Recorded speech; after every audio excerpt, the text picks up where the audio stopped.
Evening, everybody. I am Dr. Michelle. So first, I want to just do a sound check and make sure that everyone can hear me.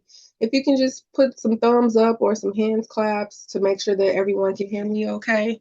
Or you can also enter it in the chat. I want to make sure that my volume is appropriate. Okay, I see some thumbs up. Okay, thank you. So we will allow people to trickle in the as they are able to. Yes, thank you all. You can hear me. Okay. So I am going to share my screen, and I was telling them ahead of time that I am terrible with technology. So we will see how this goes, and just be patient with me if you can when it comes to technology. Okay. So, welcome to From Burnout to Balance. The purpose of this webinar is to really provide some tools and to highlight how boundaries are beneficial for our mental health. I would just like to say I'm a very engaging presenter, so I like dialogue. I like people to talk back. I know everyone is muted as a standard for the webinar, but I welcome questions. I welcome you all to drop things in the chat. I will monitor it as closely as possible. But I want this to be a dialogue, a conversation, an opportunity for you all to ask questions, get information, bring in practical experiences. So I'm often asked, why do I do this work? And I do this work so that we can have access to tools and resources. Many of us did not grow up in an environment or a framework that held these conversations. And so it's important to me to create the opportunities or to be a part of the opportunities that allow us to learn, that allow us to grow. I want us all to be able to have be empowered and feel like we have permission to be able to take care of ourselves, and so that everybody knows about the aspects of mental health and the benefits of mental health and how we can all take care of ourselves. So just a little bit about me before I get started, and I'll start with the group check-in, but I'll also just check in and share a little bit about myself. I'm a clinical psychologist in the DMV area. Some of my specialty areas are trauma as well as geriatric psychology. I also specialize in sand tray, which is one of my favorite modalities, where I actually have a huge room with a huge sand tray and hundreds of miniatures, and we do therapy using the sandbox and the miniatures. It's a form of nonverbal therapy that allows people to engage in a different way than talk therapy. My passion is psychoeducation and workshops and webinars of this sort.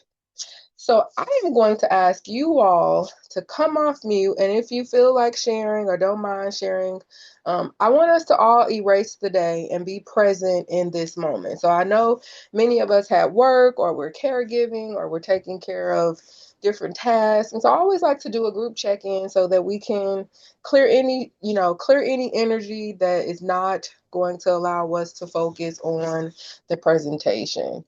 And so in front of you, you'll see a couple of questions, and you all have the ability to unmute yourselves. And if you can just answer one of these questions, I'm going to answer the question of what has made me frown, and it's all the snow. I'm in the DC area. I know you all are all over, but DC has what we're calling snowcrete. It's snow that feels like concrete because it is covered in ice and it is everywhere. It is cold. I am not a cold weather person, and so the snow has made me frown. But next week we're supposed to get in the 40s, and the 40s is giving me a smile. So there is a little bit of hope. So I want you all to just take yourselves off mute or check in the chat about either of these questions. And I'll give you a few seconds to do so. Do you want us to introduce ourselves? You can, but you don't have to. But Okay. I'm more than happy if you don't mind. Okay. So I just want to I'm gonna do the same question that you did, was Okay. made you smile, frown. So I'm a caregiver. a lightweight caregiver, I guess I would say at this point. I have two children, and I was talking to a friend of mine, and we were talking about me caregiving for my dad, and then my friend was telling me that, I'm setting an example for my children to show them how to caregive and so on and so forth. And I was like, yeah, they're way ahead of it. They're way ahead of me when I was their age. Mm. And my son told me that when I got him braces and would fight him about his retainer, and we would keep, battle about it. And then he was like, Mom, it's okay. Thank you so much for getting my braces. I really appreciate it. I got your dentures when it's time. So, so we had a really, really good laugh about that. But it's also good to see, that they're picking up what I'm putting down. So I Yeah. appreciate it. Yeah. I got an answer. What superpower? Someone said teleportation. That's actually a pretty good superpower. You can get anywhere. I like that one. Um, for self-care, someone completed their workout today. Go you. I'm going after this, so go you for getting your workout in. Um, let's see. What is making someone frown? Ice and all of the bad news. It is stressing me out a lot. And so it's important to practice self-care and set boundaries around what you're taking in and what you're exposing yourself to. I have a self-care one I can share. Yes, please. So actually every 2 to 3 weeks, I am now prioritizing my nails. Okay. So it's something that I've been looking forward to, and I like to do, like different little designs here and there. So that actually made me smile this week because I just got my nails done. Oh, well, that's good. And it's good that you're making time to prioritize something that feels good for you. I know this presentation is not about self-care, and I usually build self-care in somewhere in all of my presentations. And so I'll take this opportunity to do so since I don't have any more answers in the chat. Well, actually, I do have one. I'm doing self-care by watercolor painting while I listen. Oh, that's fun. I need to try watercoloring. That seems very relaxing. But self-care is something that I encourage everyone, friends, family, clients, to practice every day. And I love the example that was just shared of, doing nails and something that they enjoy and it makes them smile and makes them feel good. And right now, you all can't see, but I have my diffuser going. It has a rose scent, and this is something that helps relieves my stress and anxiety and also just makes me feel good about coming in my office. And so when you think about self-care, it can be as big or as small as what works for you. It could be music in the background, a certain scent in your office. It could be doing watercoloring, as someone mentioned, a playlist. So anything that makes your heart smile. So if you are, listening to me and you're like, you know what, I probably don't practice enough self-care, be intentional from this point forward about building in small moments throughout your day where you can build in self-care. At work, we spend a lot of time at work. Bring things into your office and your work environment that help increase the self-care aspect. Anyone else want to share or check in? Let me just check the chat. I'm trying to make sure I am mindful of that. Okay, so we will get started. So the goals for our time together, whenever I do these webinars or presentations, I want people to walk away feeling empowered, increasing your awareness. I want you all to have tools, practical tools that you can use, and really be ready to make change. So when we finish today, you're going to be able to say, you know what, Dr. Mechelle gave me very concrete things and very concrete steps that I can take to create change. And I will say, unfortunately, there is no like magic wand that I can wave that can make everybody be better at boundaries and just take burnout away from all of us. But what we can do is start small. And I think one of the ways that we do that is by talking today, by having the conversations by presenting the information, and this is a way that I give back, and hopefully you can take this information and also share it with others that need it. I also want to just mention I do not read off the screen. As I said, I like to dialogue, I like to engage, so I will not go word for word off the screen, but I'm happy to go back to something, or if there's something that I move too fast from, please feel free to let me know and I will go back to it.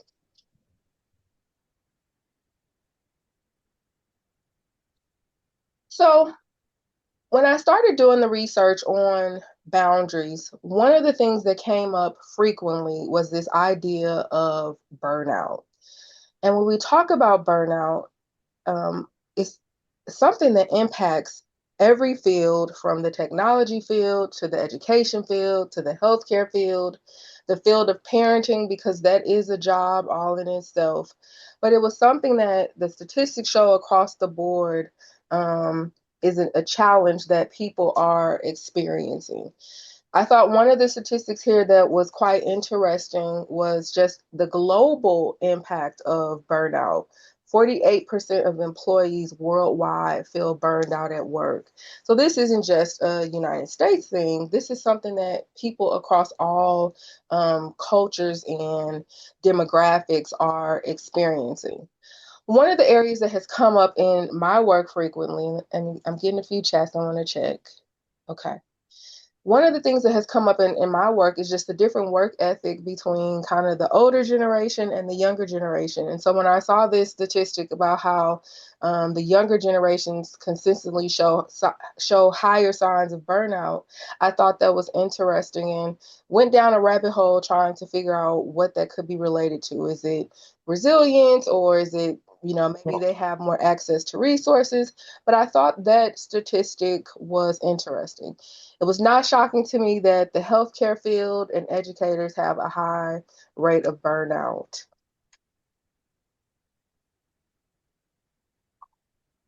So, what is burnout? One of the ways that I can describe burnout is almost an exhaustion that you cannot touch. No matter how much you sleep, you still feel tired, emotionally tired, physically tired, and all of the things that you're trying to do to address that feeling aren't working. It's not just feeling stressed or feeling tired, but it is a chronic exhaustion. Exhaustion that takes over your ability to be able to function or to engage the same way, to bounce back as quick. It can change how you interact with peers. So you may find yourself being a little cynical or sarcastic or not as patient. It also can present as like being not as effective. So maybe it took you 20 minutes to do a task and it's taking you 30 minutes to do a task.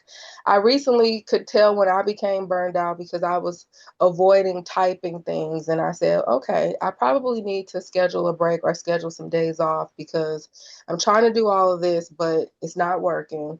And I'm avoiding tasks that are doable and easy, and I'm able to accomplish them in a normal setting, but I'm not having that same responsiveness. So burnout is one of those things that it builds over time.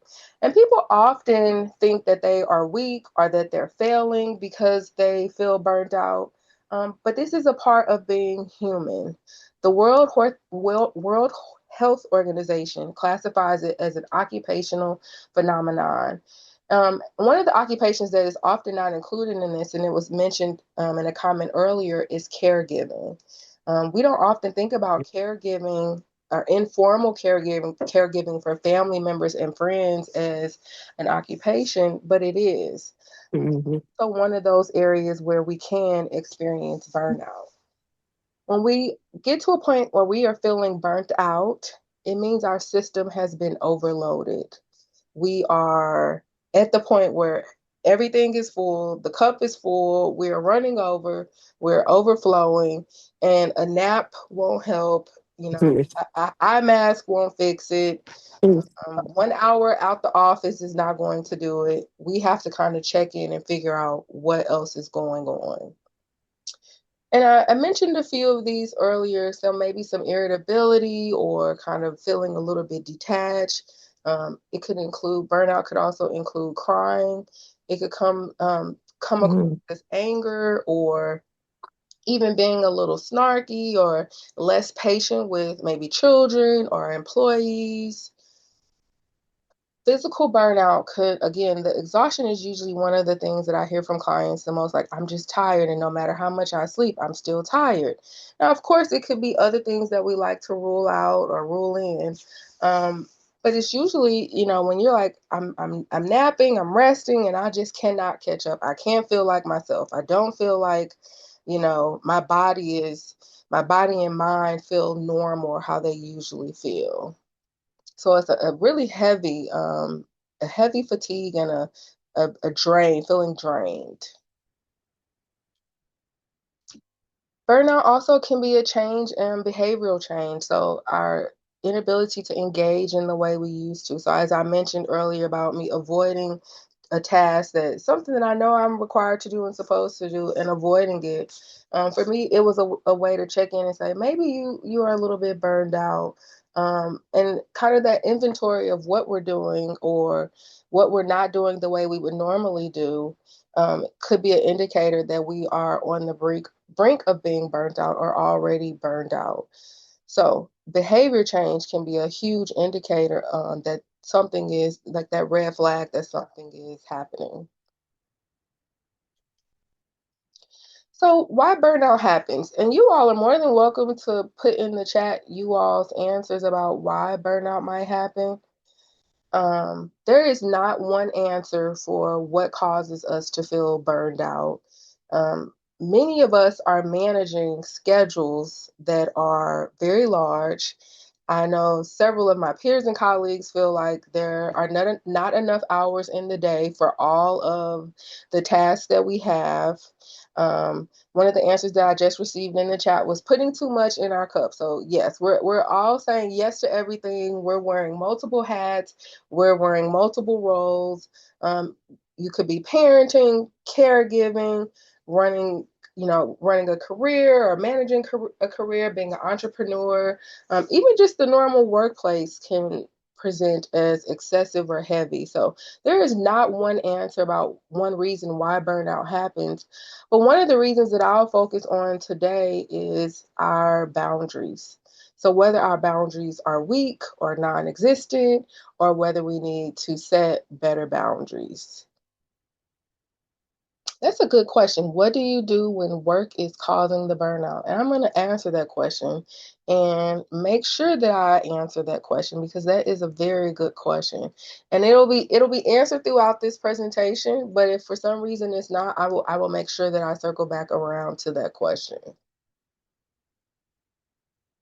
So, why is burnout so common? One of the things that I have noticed in our culture, it has become almost a badge of honor to be overbooked, overworked, to have a million things going on, to not be able to schedule and plan. And even in my own calendar, I'm when trying to coordinate with friends, it's like, okay, well, we got to send a calendar invite because I have this and you have this, and we have meetings, and everybody has full tasks.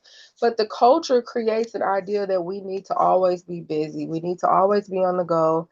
I know for women, it can be this pressure to do everything, to wear different hats, to make sure that we are showing up in every environment that we believe we're supposed to show up in the way that we want to. Burnout also becomes common because as a culture, no is not always viewed as something positive.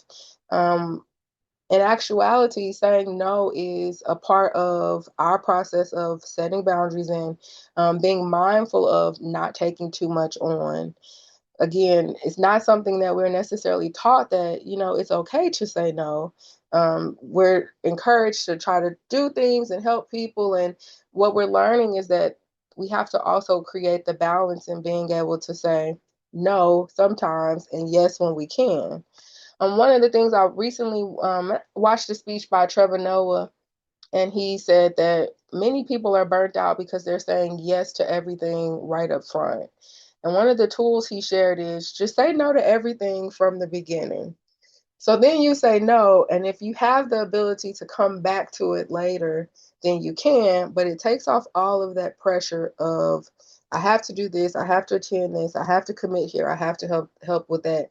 And I know it's not reasonable to, absolutely say no immediately or to things at work, but maybe part of it is figuring out where you say, let me think about that, or can I come back to you?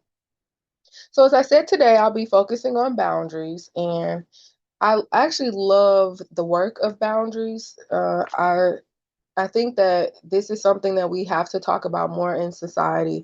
I grew up with the framework of boundaries of good touch, bad touch, or maybe personal space, but many of us didn't get an in-depth conversation about what boundaries looks like, what it looks like at different age groups, and as you progress through life.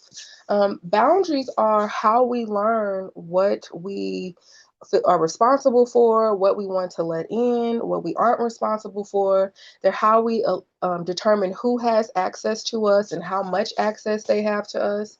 I like to think about boundaries. If you picture a fence in your mind, the fence, it can be a high wall. Like some fences are really, really high, taller than me. I'm only 5'2", so most fences are sometimes taller than me. But they can be really high, or they can be a little bit lower. But they have security measures so that people can't, just climb over. Maybe a little bit spiky. But then there's a gate, and you can open the gate and decide who comes in and what stays out. And that's how I like to think about boundaries. They're a filter for us and a filter for our life. When I started doing boundaries work, and I had to do this work on my own, and I had to think about, okay, Mechelle, what will be your framework? Because I'm one of those people who always says yes to everything. I want to help. I want to make sure that I'm part of the solution. I want to make sure that I'm creating, community and being collaborative. But what I also recognize is that part of my framework has to be knowing when to say no. And I recognize that in my work and in working with clients, we were all doing too much. One of the examples that I use is that I was moving my schedule, moving mountains for people who wouldn't move their schedule around for me. And once I had that realization, I said, oh, I have to do something different because I am moving mountains for people who won't move their schedule around for me. And that's not a them thing, that's a me thing. And that's when I started really, really digging into the work of boundaries. And so I love this quote because it helps give people a visual of why boundaries are so important. You don't have to set yourself on fire to keep someone else warm. And when we think about this, really what this is telling us is we have a responsibility and a priority to take care of ourselves. And if we aren't taking care of ourselves, then there is no way that we can take care of others. And whenever I feel like my boundaries are out of balance or out of check, I always go back to this quote. Am I taking care of myself? Am I setting myself on fire to keep someone else warm? Am I uncomfortable for someone else's comfort? Um, at the core, boundary setting is about making sure that we take care of ourselves so that we can show up in a healthy way for all of the other roles that we are managing. Um, Caring for others, someone mentioned that they're a caregiver. Caring for others should not come at the cost of us abandoning ourselves. And this quote means the same, is saying the same thing. So, abandoning ourselves, meaning in the sense that maybe we're not taking breaks, or maybe we're guilt tripping ourselves, or being hard on ourselves. And the idea is that we are allowed, we have the permission to take care of ourselves. And we should be able to do so without feeling guilty, without being hard on ourselves, without judging ourselves. But it is a responsibility for us to make sure that we're taking care of ourselves.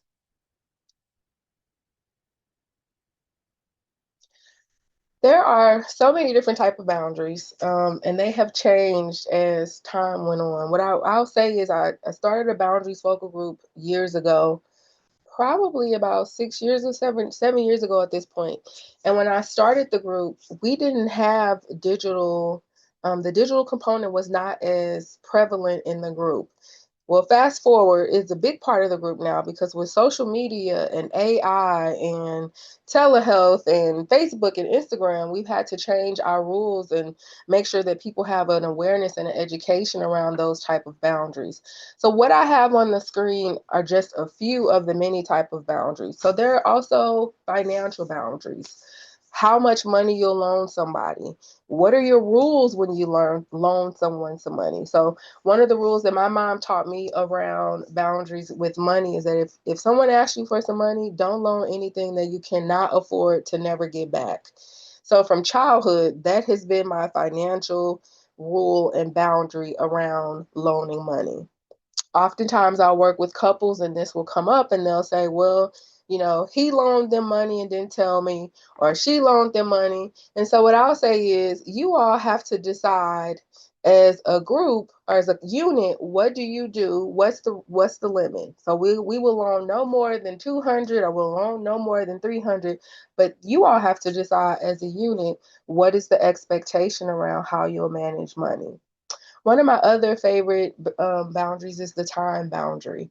So I tend to like to run early. Sometimes people tend to run late. And so I have those group of friends where I have to say, okay, if the reservation is at 7, let me tell them 6:30 so they can be there by 6:45. But we also have to learn how to, talk to people about what our time boundaries are. So, you know, hey, I noticed that you tend to run a little bit late. Please don't hesitate letting me know if the time we set doesn't work for you. Or even just asking someone to let you know when they're going to be running late. To me, that seems like a common courtesy, but everybody's courtesies and commonalities are different. Digital boundaries have become a huge thing. What people can post while they're wearing their professional outfits, or what they can share about their, what they do at work, or how people are, people working from home and being maybe expected to respond at all hours of the night, the access that people have to you through social media, and what you are also exposing yourself to through social media. And so one of the boundaries that I have set personally around social media is that from 7 to 7, I'm not on social media. The weekends, I'm a little bit more relaxed, but during the week, from 7 to 7, I'm not on social media. And that is intentional because I want to be mindful of what I am taking in and what I'm exposed to, and make sure that I'm in a good place to be able to engage with clients and peers and colleagues and those that I come in contact with throughout the day. Social media and cell phone usage are probably two of the areas that everybody can do a little inventory on and say, how much access do I have? Am I giving people? And do I kind of need to adjust this access? And so I'll share with you all. I did a group earlier this year, and we gave them a smartphone compulsion test. And I took this test with the client. And so it was interesting because the highest you can get is 15, and I got 11. And so I have been working on setting better boundaries around the usage of my cell phone. Because if I'm on my cell phone, then that means I'm not being present in the day, or I'm not doing other tasks that I need to be doing. And so this is an opportunity as we work through and talk about boundaries to see, where do I need to set better boundaries? Is it emotional? Is it financial? Work-life balance, social media, cell phone? Where do I need to make sure that I am creating more balance? One of the things that I mentioned, and I'll reiterate, is that burnout happens because we're feeling overwhelmed. We're overstimulated.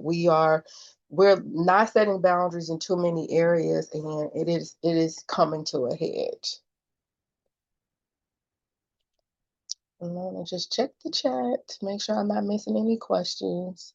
And you all feel free to raise your hand or drop questions in the chat. So when we talk about boundaries, healthy versus unhealthy boundaries, and healthy boundaries are clear, they are stated well, they're not set to try to control, but they're set to protect and to communicate what your needs are. One of the things about boundaries the question that I always get is like, well, why do I have to do this? Why do I have to tell them this? Why don't they know this? And boundaries are for us. They feel uncomfortable and they're hard, but they are for us. So we are responsible for making sure that we do this work.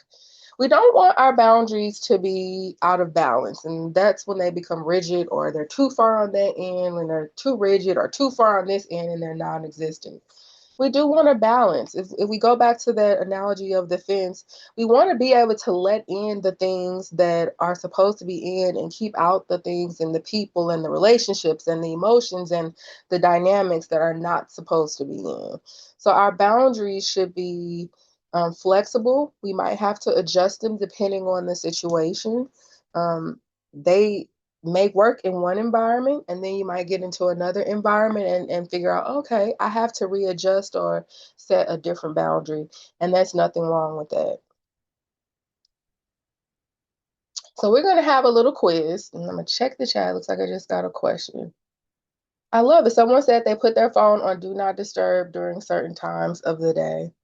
And so I think do not disturb is the best thing ever. I actually was getting complaints from my friends because they said my phone was on do not disturb too long. But I like to really protect my emotional space. And so I would keep it on do not disturb for days at a time. That was something that I had to work on. But I do like do not disturb as a means of letting keeping out when you need to.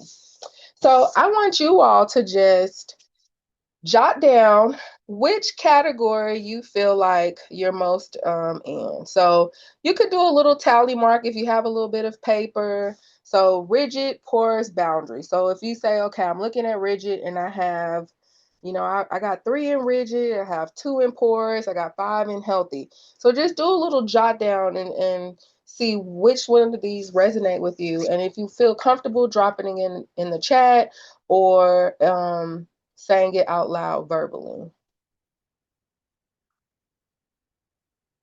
Someone else said that they use do not disturb to add focus time. I like that.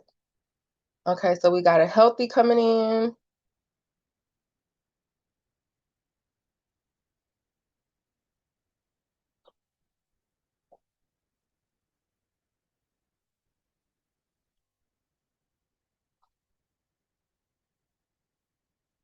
And feel free to drop it in the chat if you don't mind.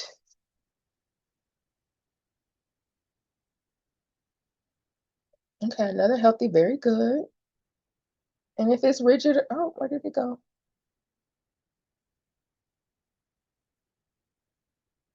Okay, guys, so this is when technology is failing me. Let's see.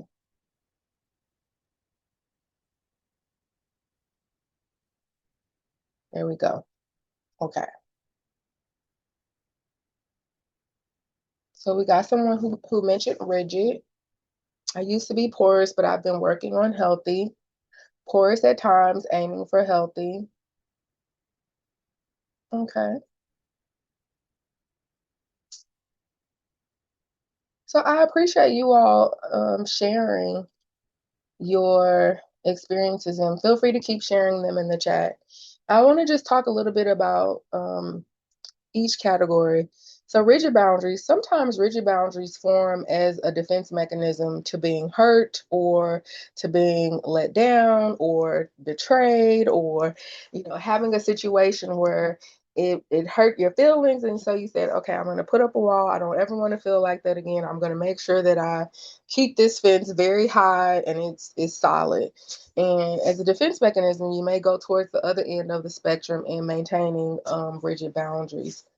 Porous boundaries can come from wanting to try to make everybody happy or making sure that everybody has a smile or that you're trying to be amenable to what everyone else wants. Keeping the peace sometimes, so could be a means or a reason for porous boundaries. So there's not one reason, but the idea is that we want to have healthy boundaries. And so I think it's helpful if you all have, as you all walk through each of the different categories, start thinking about where you can do something different around your boundaries. So I'm going to check into the chat. One, rigid boundaries. Two, porous. We have a question. How do you politely tell someone it is none of your business, particularly when it comes to your children? I was more porous with my boundaries, but rigid with asking for help. Now I lean more towards healthy boundaries. Asking for help is very hard. So I'm going to start trying to answer some of these questions. Let me make sure I didn't miss anything. And I see you all sharing feedback. Do not disturb, 8:30 to 7:30. I like that. So someone said, how do you politely tell someone it is none of your business, particularly when it comes to your children? So you can say, I'm not comfortable answering that question. That's not something I would like to talk about at this time. I understand you're curious about that information. That's not something I'm willing to share. I'm not interested in disclosing that information. There is not really a way that you can tell someone it's none of your business and that they necessarily are going to be happy about it. And it's okay, but you're allowed to set that boundary for yourself. And those are just a few examples, but you have an option to say, that's not something that I'm comfortable discussing or talking about at this time, or that's not something I'm comfortable talking about or discussing, period. Um, if a conversation is not something that you're comfortable with, you're able to say that. And if there are other people in the chat who want to weigh in and post how they answer that question, feel free and I will share those examples as well. And I hope that answered your question. Um, you're allowed to be protective of your information, and so disclosing to someone something that you're not comfortable with is something that you simply don't have to do. Um, so again, finding a phrase or a series of words that feels like it's authentic to you, or makes you feel seen and heard and validated in your response. So someone said, I don't discuss my children. You could also add without their permission. And I really like that answer. And I actually have heard my mom say that before when I was younger. I don't disclose information about my children. I really like that answer. I don't discuss my children. And you could say without their permission. Okay. None of your business without offending someone, especially within your worship community. You know, I think, and this is something that I'll talk about down the line in boundaries. When you talk about boundaries and how you want to set boundaries, there are several features that go into that. Your tone is important, your style of communication is important, how you phrase things. And so some people feel like, for example, that no is rude. But it's okay to say, no, I'm unable to do that at this time if that feels more comfortable for you. Or no, I'm not interested in working on that project. When we talk about not offending someone, this is where interpersonal dynamics come in. So, what tone am I using? What is my body language?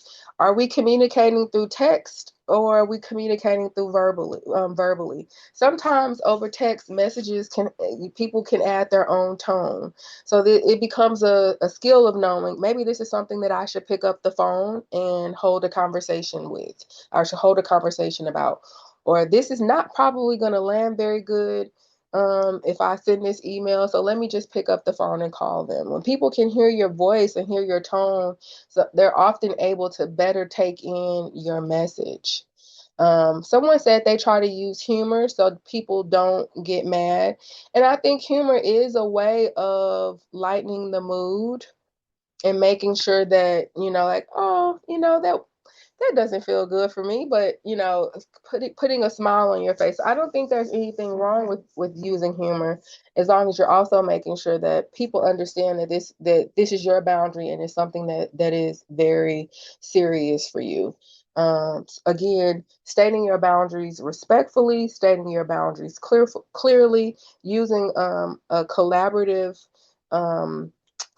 wording. Well, for example, I'm not able to pick you up at 7, but I'm more than happy to work out another time if we can both look at our schedules.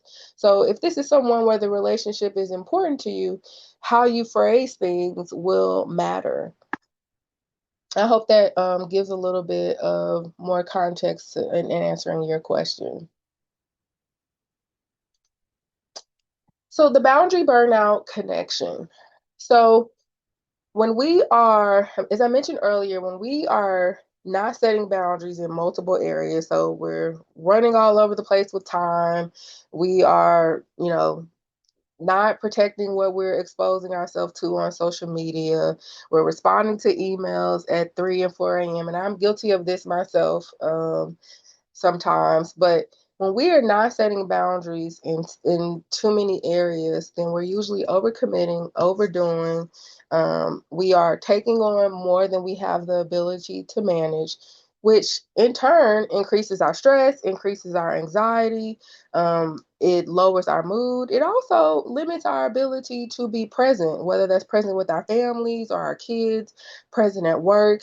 And then we find ourselves battling burnout. So I just wanted to highlight that connection that boundaries allows serve as a protective factor to prevent and ward off the stress and the anxiety. This is also where self-care comes in. This is my shameless plug for self-care. I'm always going to talk about self-care. When we are taking care of ourselves, that means we are setting boundaries and we are more likely to feel better and respond to situations in a better way. Boundaries and mental health. And I kind of talked a little bit about this on the previous slide, but um, boundaries make us responsible for taking care of ourselves. So our boundaries are how we protect our time, they're how we protect our energy. If we have a bad dynamic with somebody, it sits with us. And so then our emotional energy is shifted, and then that goes with us throughout the day. That can all look different by having a conversation and saying, I'm uncomfortable when you raise your voice at me. So when we can set a boundary, then we're able to manage that interpersonal dynamic. When we aren't setting boundaries, we are stretching ourselves too thin. This can have a physical component, this can have a emotional wellness component, such as depression or anxiety or induced stress-induced experiences.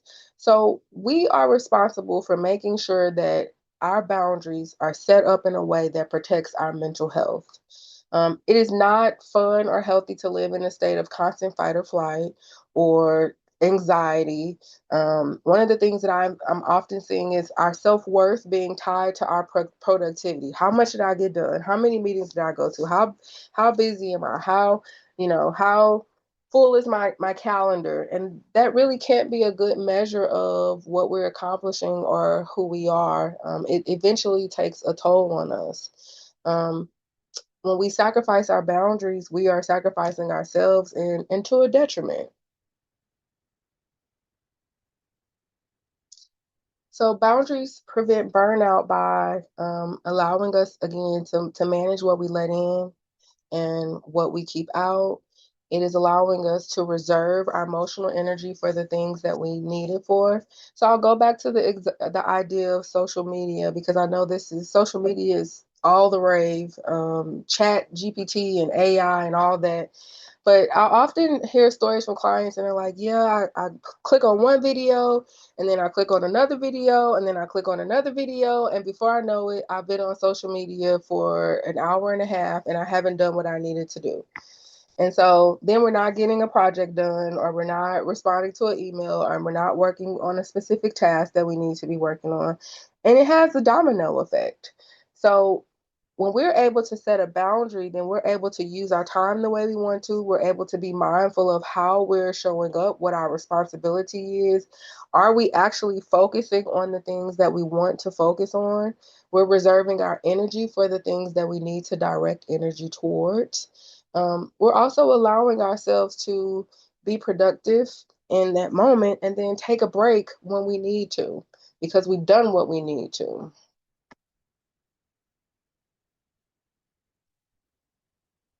So one of my favorite things is when people give me all the things about why they can't set boundaries. Well, that's just not how I was raised, or when you set boundaries, people think you're mean, or, boundaries aren't, you're not going to ever have friends if you set boundaries.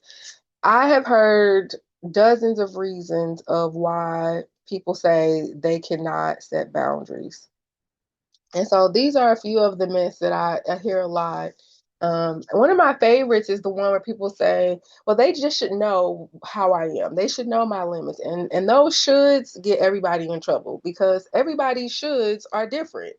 Um, I think it should be spring and summer all year round, but that's not the reality. And that's the same way that people won't always know your limits. They won't know your limits or what, is personal to you if you're not communicating what that boundary is. Um, Setting boundaries is rude or selfish. And this is where the interpersonal aspect of boundaries comes in. Now, someone might think that you are rude or selfish for setting a boundary, but that does not mean that you are rude or selfish for setting a boundary. Boundaries are respectful and honest. And when we set boundaries in a way that is communicative and appropriate, then we are not responsible for someone else's perception of them.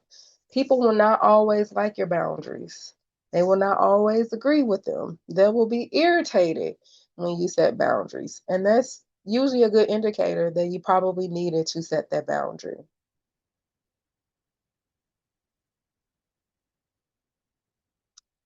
So you might need boundaries if you have felt guilty in the last month for saying yes to something when you really wanted to say no, then this is the place where you can say, okay, let me rethink and reestablish my boundaries.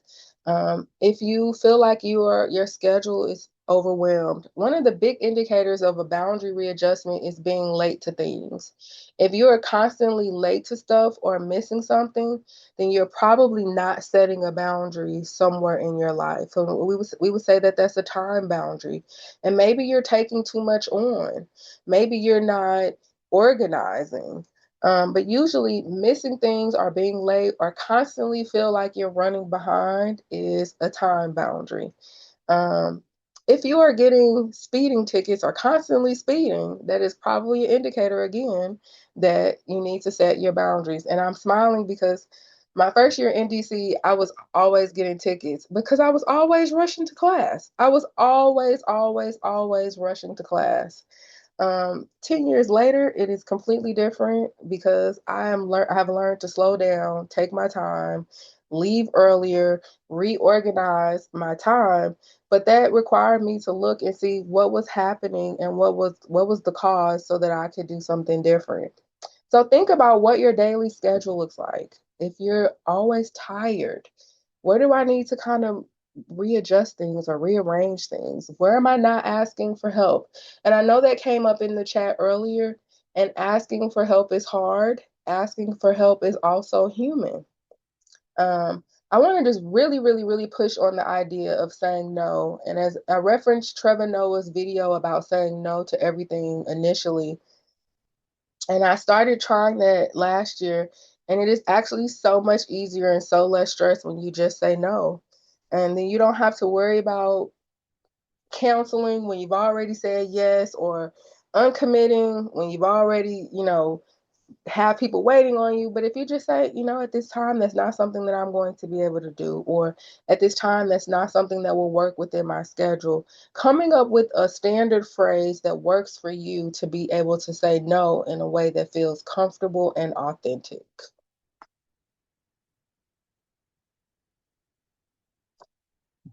So, why setting boundaries feels hard? And I am here to tell you it will feel hard. People will not like it. Setting boundaries is uncomfortable. And when it is something new, it will be a process of constantly readjusting and figuring out, okay, what did I do and what do I need to do different? Um, we don't want to disappoint people. We don't want people to, I mean, most of us don't want people to be upset with us. We want to maintain our relationships. So boundaries sometimes feels different to how we have been raised or how have been conditioned. One of the things I've seen culturally is like, well, there's this expectation to do A, B, C, and D, and that works for the culture at large, but it doesn't work for the individual. And so it will feel like a tug of war of trying to satisfy the cultural expectation, but also trying to satisfy the individual need and desire. And so when you're setting boundaries, you have to take in what is going to be the healthiest for me. So your goal has to be what is my purpose? Um what am I trying to accomplish? So, if I'm trying to not feel as stressed, then I want to take off something on my plate. I want to not say yes to every engagement. I want to be able to say, you know what, I'm going to do two out of the four things that I'm asked, but I'm not going to do all four of the things.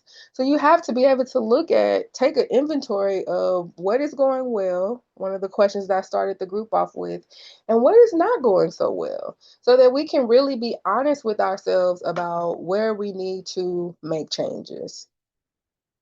You will feel guilty setting boundaries. It is part of the territory, and then eventually you'll get over it. I think everybody should find that one friend or that one person who says no to everything and kind of like take a few pages out their book. I have friends who really say no. Like I know automatically I'm gonna get a no.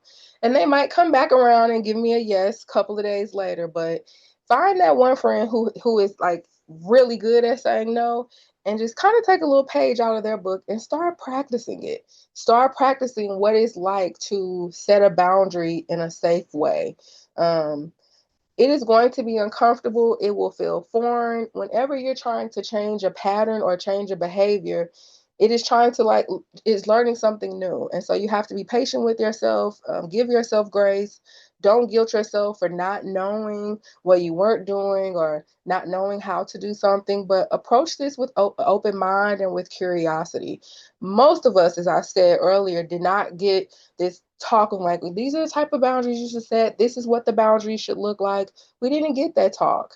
We didn't get that information. We've had to learn and we've had to incorporate that into our lives as we've gotten older.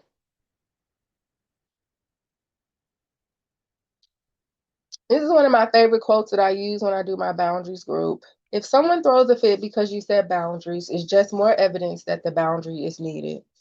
So pay attention to who pushes back. Pay attention to who gives you a hard time. Pay attention to who you have to keep setting the boundary with over and over and over. Don't let them wear you down. Don't let them wear you out. Continue to set the boundary with them. They might not like it, but remember, the boundaries are for you.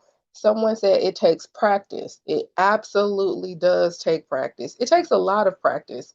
And it could work well in one environment, and then you get in another environment, and you're like, oh, this is completely different. Okay, so I have to readjust it.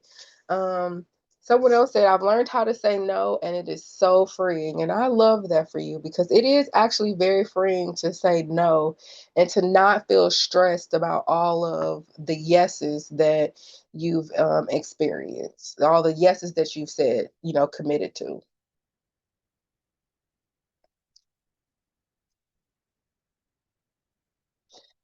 So handling pushback.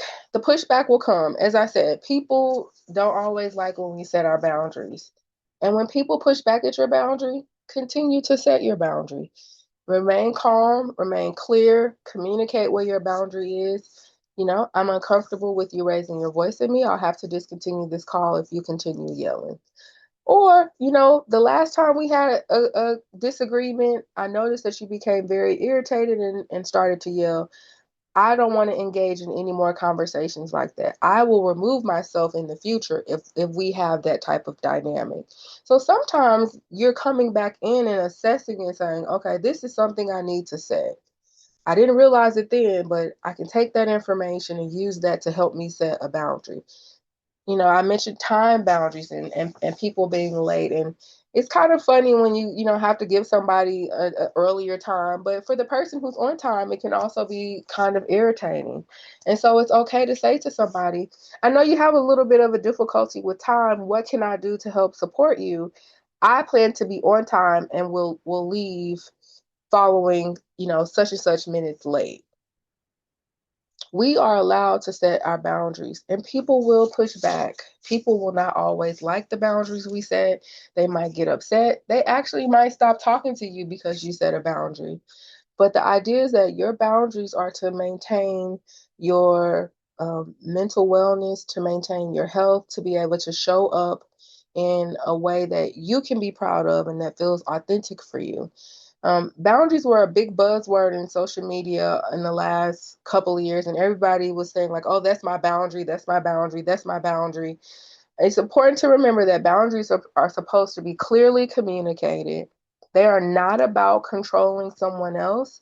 They are about keeping you emotionally safe, physically safe. They're about protecting your mental wellness. So look at some of the motives behind setting your boundaries to ensure that you're truly setting a boundary and setting an appropriate boundary.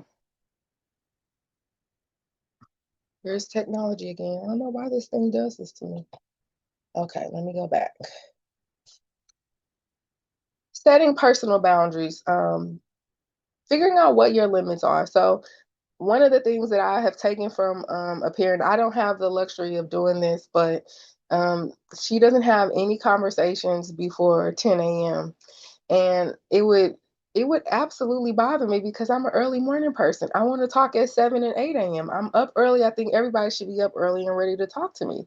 But I understood her boundary of 10 a.m. Now, if something happens before 10 a.m., it sets the whole tone for her day. If it's not a good conversation, then the whole tone for her day is set before she's had an opportunity to regroup or to get in a good mind space or to get grounded. So that was a boundary that she set. Again, I have to start talking earlier than 10, but I understood the dynamic of that boundary. So we set boundaries based on what we need. It's our responsibility to clearly communicate those limits. Boundaries look different with each environment. They may look different with each person. Um, we have to kind of test them out, see what we might need to change, see what needs to be edited, and don't feel guilty about saying, okay, I set this boundary. Maybe it's a little too rigid. I might have to edit and change a few things so that this can match the environment I'm in or the person that I'm engaging with, to make sure that the boundary is appropriate. How to communicate our boundaries, and I've talked a little bit about this through out the presentation, and maybe this is a good place to answer the question that I got earlier. What do you do when work is causing the boundary problems? And so I think it's important to note that we set our boundaries. Well, first of all, we can practice self care. There's my shameless plug again for self care. For many people, work is causing their stress and their challenges. And that's where it's important for you to practice self care in every aspect of the word, spiritually, emotionally, physically, practicing self care so that you can be in control of how you are responding to the stress in your environment. Looking at the places where you do have power to set boundaries in the workplace. Are there places that you're not setting or communicating boundaries that maybe you could be? I am fortunate to work in a culture and an environment where I can communicate openly, I can communicate freely. I have a great deal of support, but that is unfortunately not everybody's work environment, and you cannot change the environment you're in unless you're ready to change the environment that you're in. That might be finding a new job, that might be um, stepping down so that you don't have responsibility. And for some people, that's not a reality. And that's where we have to come in and decide, how do we take care of ourselves to be able to navigate the situation that we're in. So what do I do outside of work to help make work a little bit more bearable? How am I practicing self-care? Where am I setting boundaries outside again in other realms to be able to have an impact on what is happening at work? And I hope that answers the question. So when we talk about boundaries and balance, it's not perfect. It won't be perfect the first go around. The idea is that you keep trying, You keep working at it. Um, if you've ever been on a seesaw, like you know it goes up and down, and like how when things change and the weight changes, one side goes up, the other side goes back down. And I like that because it's a really good reflection of life. Sometimes we have things under control and we're nailing it, and it's like, oh, I'm knocking it out the park. I was talking to a colleague earlier, and we do this thing where we grade ourselves for our months. And I said, for January, I gave myself a B plus, and I was really proud of my B plus. I set better boundaries. I managed time. I got more rest. So my balance score for January was a B plus. February is the new month. We got snow everywhere here in DC. I'm not able to navigate all the snow. I really hate it. So I'm taking it one day at a time, seeing how things go. So my balance might look a little different because the environment looks a little different. So we have to give ourselves grace, create space for change, and if our challenges in January look different than our challenges in February and our challenges in March, that's okay. This is a trial and error process. We have to be patient with ourselves. The idea is that we're figuring it out. We're trying one day at a time, 1 hour at a time to see what works for us. The goal is not perfection, but the goal is to be able to set things and set boundaries in place that are sustainable in the long run. I'm going to just check the chat. Okay. So I just have a few resources. I always like to leave people with resources. There are a lot of really, really good books on boundaries. Um, I'm also going to put something in the chat at the end. It's a podcast that's pretty good. Take a picture of these. This series comes with some of them come with workbooks. They're really easy to read. They're fun. I like the fact that they also kind of walk you through different scenarios. We all have our own challenges that we're managing when it comes to boundaries, and this gives these books give really good examples. Here are some other ones. One of my two favorites, Set Boundaries, Find Peace. Again, really love that one. Good Boundaries and Goodbyes, another great one. So just resources. These also all come in audio. So for if people don't have time to sit and read, these come in audio. Really good with tools, practical examples. And I think when we talk about boundaries, part of an aspect of boundaries is that you have to be ready to make some changes throughout your daily life. And so that's why I'm giving these three resources, because we have to make small changes to be able to make bigger changes. I've read all three of these, love them, and they give really good information on like just kind of helping you self-reflect to figure out, okay, what do I need to do to kind of better take control of my schedule or to let things go? I know a lot of people have talked about the let them theory. I think it really resonates and connects to boundaries. I loved Atomic Habits. Just great book in helping us see, what are we doing? Like, where can we set better habits? And Tiny Habits also goes well with Atomic Habits.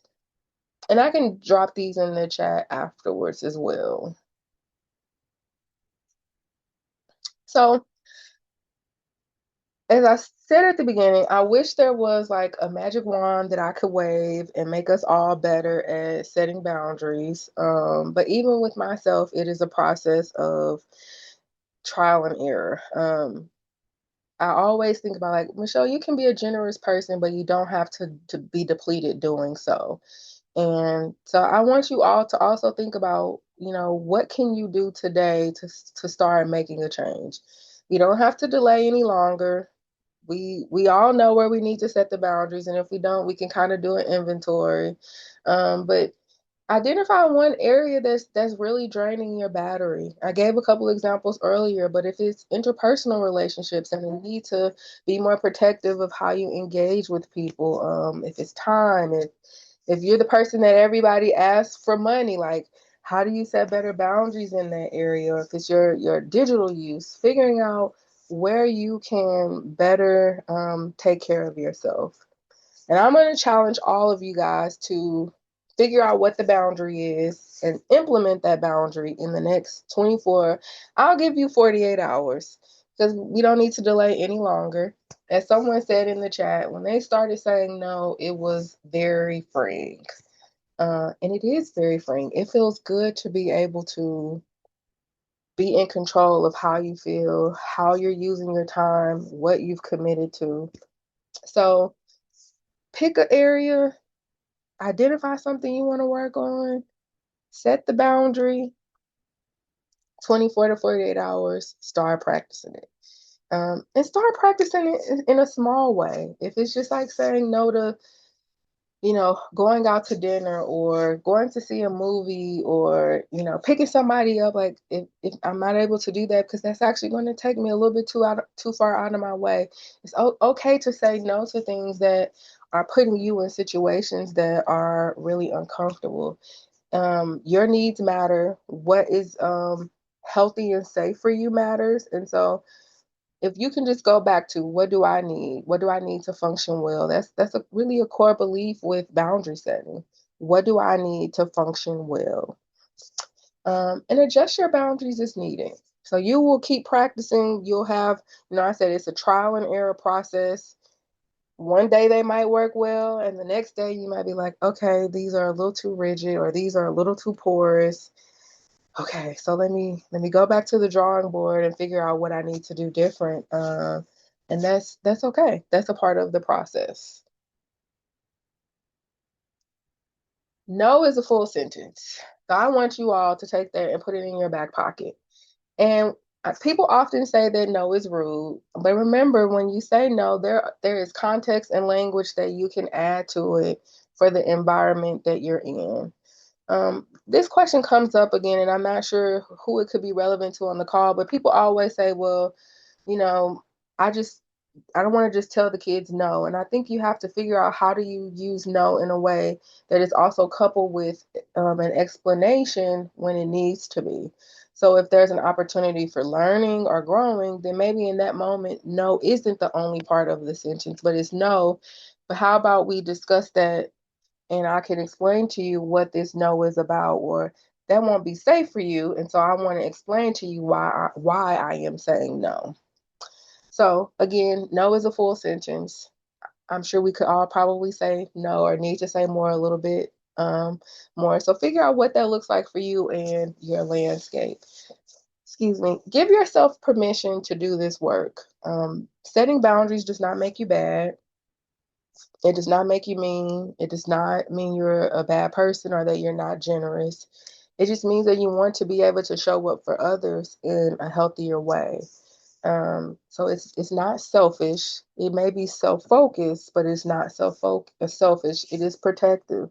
It's a means of making sure that you're healthy, that you're safe, that you're authentic, and really it also helps maintain the relationships that you all have. Healthy people set and respect boundaries, and I'm highlighting this because inevitably somebody is going to be upset at the boundary that you set. But people who love you and care about you will understand that you're setting that boundary for you. They will appreciate that you're taking care of yourself, and they will respect and respond in a way that either lets you know if this is something or a relationship that you need to hold on, or one that you might need to look at and examine and do something different.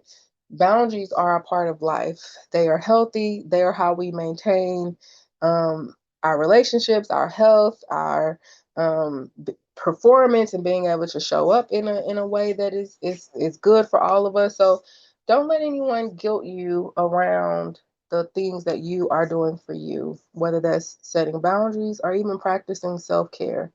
Um, we have to start giving ourselves permission to take care of ourselves.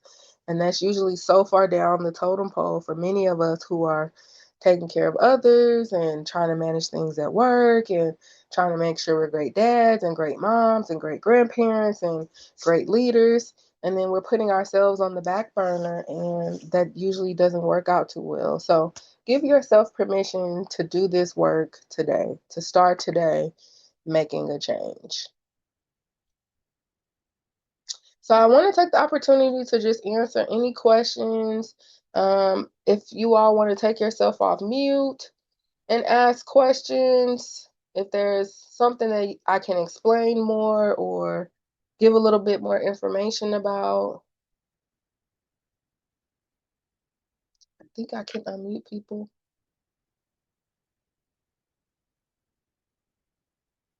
and make sure I didn't miss anything in the chat.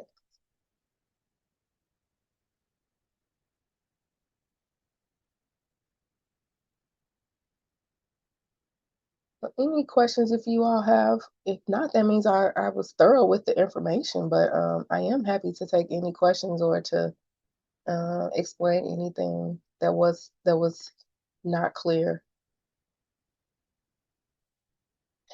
Let's see. Thank you for all the gems. You all are more than welcome. I'm always happy to share information. I hope that something I shared was meaningful.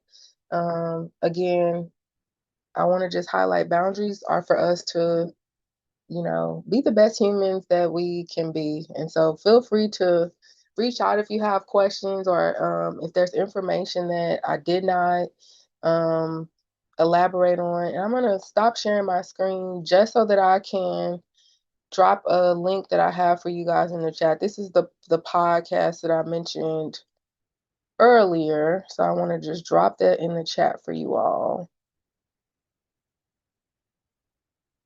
And this is a pretty good, let's see, make sure that everyone can see this. So I just dropped the link in the chat. And I'm also happy to send out the boundary resources, the books, if anyone needs those. Let me make sure I didn't miss anything.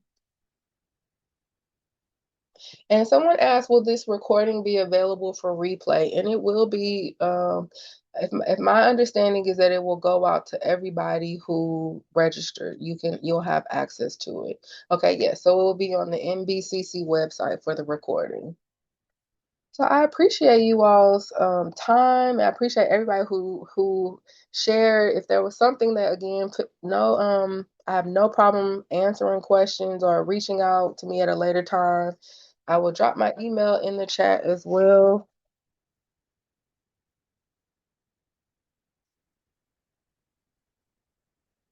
So feel free to reach out if you have other questions. And I appreciate you all for coming and being a part of this wonderful webinar this evening. And I will turn it back over to NBCC.